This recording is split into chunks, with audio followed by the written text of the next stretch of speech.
നമസ്കാരം. എല്ലാവർക്കും പ്രാർത്ഥനാ തീർത്ഥത്തിന്റെ പുതിയൊരു വീഡിയോയിലേക്ക് സ്വാഗതം. ആഗ്രഹങ്ങൾ ഇല്ലാത്തവരായിട്ട് ആരും തന്നെ ഉണ്ടാവില്ല അല്ലെ? ഈ വീഡിയോ കാണുന്ന ആരൊക്കെയോ പറയുന്നുണ്ട് ഞങ്ങൾക്ക് പ്രത്യേകിച്ച് അങ്ങനെ ആഗ്രഹങ്ങളൊന്നും ഇല്ല എന്ന്. ഇപ്പോൾ ഇങ്ങനെ ആരെങ്കിലും പറയുന്നുവെങ്കിൽ ഈ ലോകത്തിലെ ഏറ്റവും വലിയ കള്ളം അതാണല്ലേ. കാരണം നമുക്കെല്ലാം തന്നെ കാലാകാലങ്ങളിൽ എന്തെങ്കിലുമൊക്കെ ആഗ്രഹം മനസ്സിലുണ്ടാകും.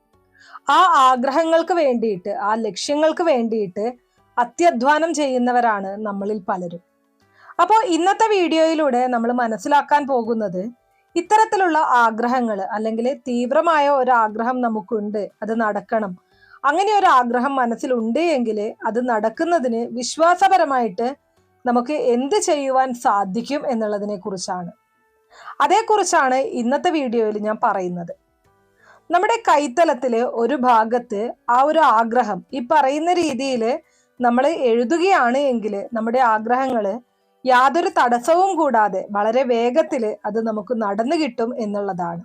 അപ്പോൾ എന്താണ് കൈത്തടത്തിൽ എഴുതേണ്ടത്, അത് എവിടെയാണ് എഴുതേണ്ടത്, ഇതുമായിട്ട് ബന്ധപ്പെട്ട വിശ്വാസങ്ങൾ എന്താണ്, ഇതുമായിട്ട് ബന്ധപ്പെട്ട കാര്യങ്ങൾ എന്തൊക്കെയാണ്, അതേക്കുറിച്ചാണ് ഇന്നത്തെ വീഡിയോയിൽ ഞാൻ പറയുന്നത്. അപ്പോൾ വീഡിയോ മുഴുവനായിട്ടും കാണുക. ഈ ഒരു കാര്യം ചെയ്തു കഴിഞ്ഞാൽ ഉറപ്പായിട്ടും നിങ്ങൾക്കും നിങ്ങളുടെ ലക്ഷ്യത്തിലേക്ക് അല്ലെങ്കിൽ നിങ്ങളുടെ ആഗ്രഹത്തിലേക്ക് എത്തിച്ചേരാൻ സാധിക്കും എന്നുള്ളത് 100% ഉറപ്പായിട്ടുള്ള കാര്യമാണ്. അപ്പോൾ വീഡിയോയിലേക്ക് കടക്കാം. അതിനു മുന്നേ നിങ്ങൾ പുതിയതായിട്ടാണ് എൻ്റെ ചാനൽ കാണുന്നത് എന്നുണ്ടെങ്കിൽ ദയവേദി ചാനൽ ഒന്ന് സബ്സ്ക്രൈബ് ചെയ്യുക.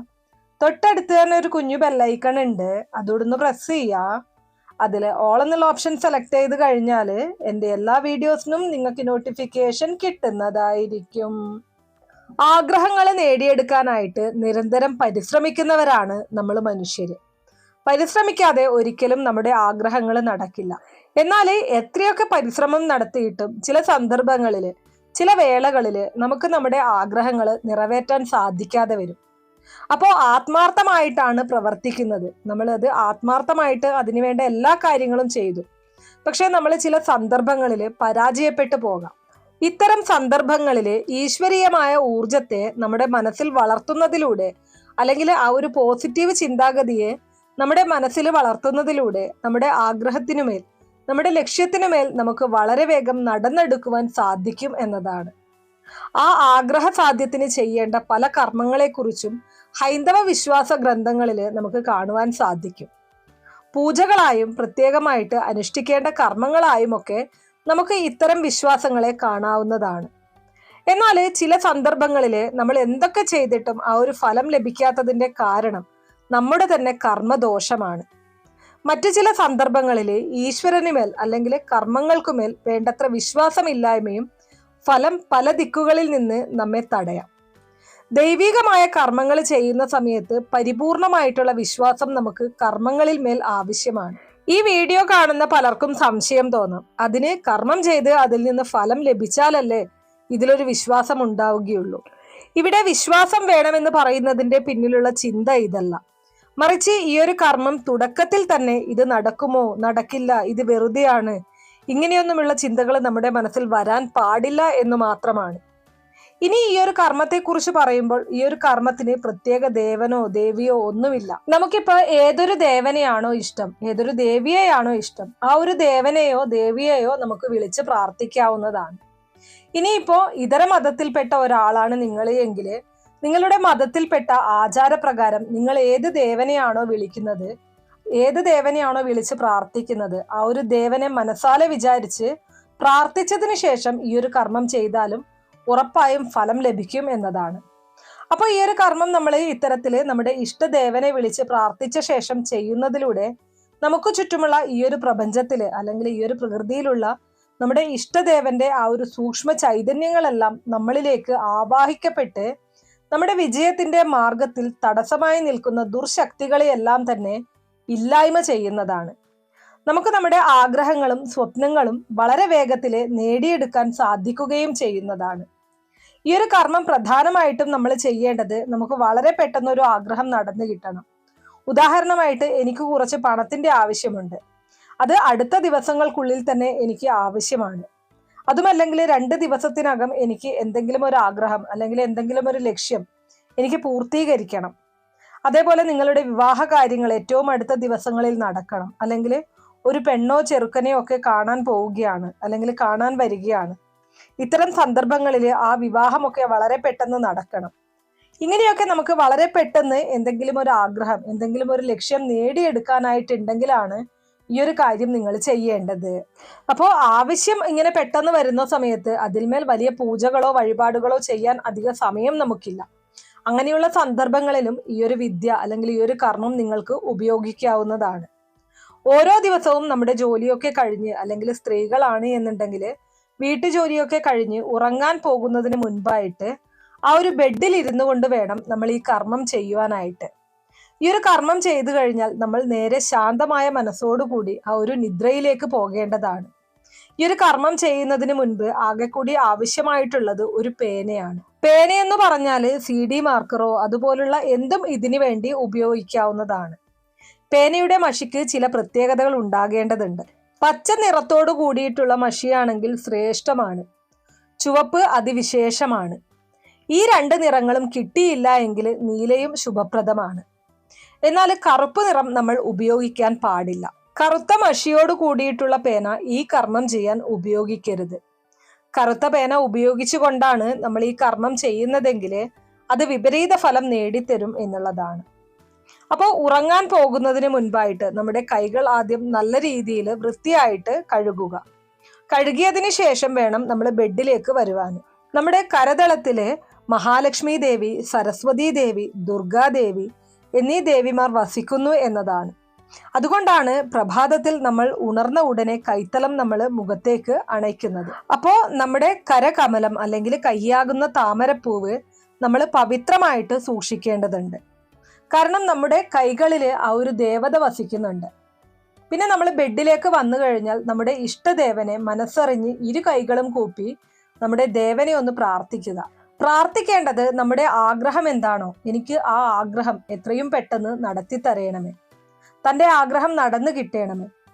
അങ്ങനെ പ്രാർത്ഥിച്ച ശേഷം നമ്മുടെ കൈ ശക്തിയായിട്ട് കൂട്ടി ഉരസുക. കൈ ഇങ്ങനെ കൂട്ടി ഉരസി കഴിയുമ്പോൾ നല്ല ഒരു ചൂട്, ആ ഒരു ചൂട് പിടിക്കുന്നതാണ്. ഈ ഒരു ചൂടില് ഒരു ഹീറ്റ് നമ്മുടെ മുഖത്തിനോട് നമ്മൾ അങ്ങനെ ചേർത്ത് തടവുക. ആ ഒരു ഹീറ്റ്, കർപ്പൂര ആരതിയെല്ലാം നമ്മളിങ്ങനെ തൊട്ട് നമ്മുടെ മുഖത്തേക്ക് ആ ഒരു ചൂട് എങ്ങനെയാണോ പകരുന്നത് ആ ഒരു രീതിയിൽ തന്നെ നമ്മുടെ മുഖത്തേക്ക് നമ്മളിങ്ങനെ അണയ്ക്കേണ്ടതാണ്. അതുപോലെ തന്നെ നമ്മുടെ കൈയാകുന്ന ഈ ഒരു കരകമലം നല്ല രീതിയിൽ ചൂട് പിടിപ്പിച്ചതിന് ശേഷം നമ്മുടെ മുഖത്തേക്ക് ഇങ്ങനെ അണയ്ക്കുക. ഇനി അടുത്തതായിട്ട് ഒരു വ്യക്തിയുടെ ചൂണ്ടുവിരലിന്റെ അടിഭാഗം, ഇത് വ്യാഴമണ്ഡലമാണ്. ഒരു വ്യക്തിയുടെ ആ ഒരു മണ്ഡലം, വ്യാഴമണ്ഡലം വിശാലമായിട്ട് വേറെ വരകളോ കുറികളോ മോശപ്പെട്ട ആ ഒരു പുള്ളികളോ ഒന്നും ഇല്ലാതിരുന്നാൽ അതിനർത്ഥം ആ ഒരു വ്യക്തിക്ക് വളരെയധികം ഈശ്വരാധീനമുണ്ട്, ഈശ്വര വിശ്വാസമുണ്ട് എന്നുള്ളതാണ്. അപ്പോൾ ഇത് വ്യാഴമണ്ഡലമാണ്. നടുവിലുള്ള വിരല് ശനിയുടെ പ്രതീകമാണ്. ഇത് ശനിമണ്ഡലമാണ്. ശനിമണ്ഡലം താഴ്ന്നിരിക്കുന്നത് സ്വതന്ത്രമായ ചിന്ത അടിക്കടി ചിന്തിച്ച് മനസ്സിന് വിഷമമുണ്ടാക്കും. ഇത് കൈരേഖാശാസ്ത്രമാണ്. സൂര്യനെ പ്രതിനിധീകരിക്കുന്നതാണ് സൂര്യമണ്ഡലം എന്ന് പറയുന്നത്. അപ്പോൾ വ്യാഴം, ശനി, സൂര്യൻ ഈ 3 വിരലുകൾക്ക് ചുവടിലുള്ള ഭാഗത്ത് വേണം ഞാൻ ഇനി പറയുന്ന കാര്യങ്ങൾ പേന ഉപയോഗിച്ച് ചെയ്യുവാൻ. നിങ്ങളുടെ ആവശ്യം എന്താണോ ആ ഒരു ആവശ്യം മനസ്സിൽ കണ്ടുകൊണ്ട് ഈ ഭാഗത്ത് എഴുതുക. നമ്മുടെ ആ ഒരു 3 വിരലുകളുടെ അടിഭാഗത്ത് നിങ്ങളുടെ ആവശ്യം എന്താണോ അത് എഴുതുകയാണ് ആദ്യം തന്നെ ചെയ്യേണ്ടത്. അപ്പോൾ നമ്മുടെ കൈത്തളത്തിൽ ആ ഒരു ആഗ്രഹം എഴുതുന്ന സമയത്ത് വളരെ ചുരുക്കി എഴുതുവാനായിട്ട് നിങ്ങൾ ശ്രമിക്കണം. നിങ്ങൾക്ക് പരീക്ഷയിൽ ഉന്നതമായിട്ടുള്ള മാർക്ക് വേണമെങ്കിൽ നിങ്ങൾക്ക് എത്ര മാർക്കാണോ പ്രതീക്ഷിക്കുന്നത് ആ ഒരു മാർക്ക് നിങ്ങൾക്ക് ഇവിടെ എഴുതാവുന്നതാണ്. അതുപോലെ തന്നെ നിങ്ങൾക്ക് പണമാണ് ആവശ്യമെങ്കിൽ ആ പണം എത്ര രൂപയാണോ അത് ഇവിടെ എഴുതാവുന്നതാണ്. ഇങ്ങനെ നിങ്ങൾക്ക് എന്താണോ ആവശ്യം ആ ഒരു ആവശ്യം വളരെ ചുരുങ്ങിയ വാക്കുകളിൽ നിങ്ങളുടെ കൈയുടെ ഈ പറഞ്ഞ ഭാഗത്ത് നിങ്ങൾക്ക് എഴുതാവുന്നതാണ്. നിങ്ങൾ ഇത് ഇടത് കൈ കൊണ്ടാണ് എഴുതുന്നതെങ്കിൽ നിങ്ങളുടെ വലത് കൈയിലെ ഈ ഒരു ഭാഗത്ത് നിങ്ങൾക്ക് എഴുതാം. പിന്നെ ഇത് മലയാളത്തിലോ ഇംഗ്ലീഷിലോ നിങ്ങൾക്ക് എഴുതാവുന്നതാണ്. ഇനി അതിനുശേഷം നിങ്ങൾ സങ്കല്പിക്കേണ്ട ഒരു കാര്യം, നിങ്ങൾ എഴുതിയ ആഗ്രഹങ്ങൾ ഏറ്റവും അടുത്ത ദിവസങ്ങളിൽ നടന്നു. അങ്ങനെ നടന്നാൽ ആ ഒരു സന്തോഷം ഉണ്ടാകുമല്ലേ, ആ ഒരു സന്തോഷം നിങ്ങൾ നിങ്ങളുടെ മനസ്സിലേക്ക് കൊണ്ടുവരിക. അതിനുശേഷം ശാന്തമായ മനസ്സോടെ സമാധാനത്തോടു കൂടിയിട്ട് നിങ്ങൾ നേരെ കിടന്നുറങ്ങുക. അപ്പോഴും ആ ഒരു വെറും വയറ്റില് നമ്മൾ രാവിലെ എഴുന്നേൽക്കുമല്ല, ആ ഒരു സമയം നമ്മൾ ആദ്യം ഇത് കണ്ടു കഴിഞ്ഞാൽ നമ്മൾ നമ്മുടെ ഇഷ്ടദേവനെ നമ്മൾ പ്രാർത്ഥിക്കുക. നമ്മൾ മനസ്സാലെ സ്മരിച്ച് നമ്മുടെ ആ ഒരു ആഗ്രഹം എന്തുവായിരുന്നോ അത് നിറവേറ്റുന്നതിന് വേണ്ടിയിട്ട് പ്രാർത്ഥിക്കുക എന്നതാണ്. ശേഷം നമ്മുടെ കൈകൾ നല്ല രീതിയിൽ കൂട്ടി തിരുമിയതിന് ശേഷം ആ ഒരു ചൂട്, ആ ഒരു താപം നമ്മുടെ മുഖത്തേക്ക് നമ്മൾ പകരുക. പൂജയും വഴിപാടും ഒന്നും ഇല്ലാത്തത് കൊണ്ട് തന്നെ ഈ ഒരു കർമ്മം ചെയ്യുന്നതിന് ഒരു അശുദ്ധിയും പ്രശ്നമല്ല. സ്ത്രീകൾ എപ്പോഴും ചോദിക്കുന്ന കാര്യമാണ്, കുളിച്ചതിന് ശേഷമേ ചെയ്യാൻ പാടുള്ളൂ, അതുപോലെ തന്നെ പീരീഡ്സ് ടൈമിലൊക്കെ ചെയ്യാമോ എന്നുള്ളത്.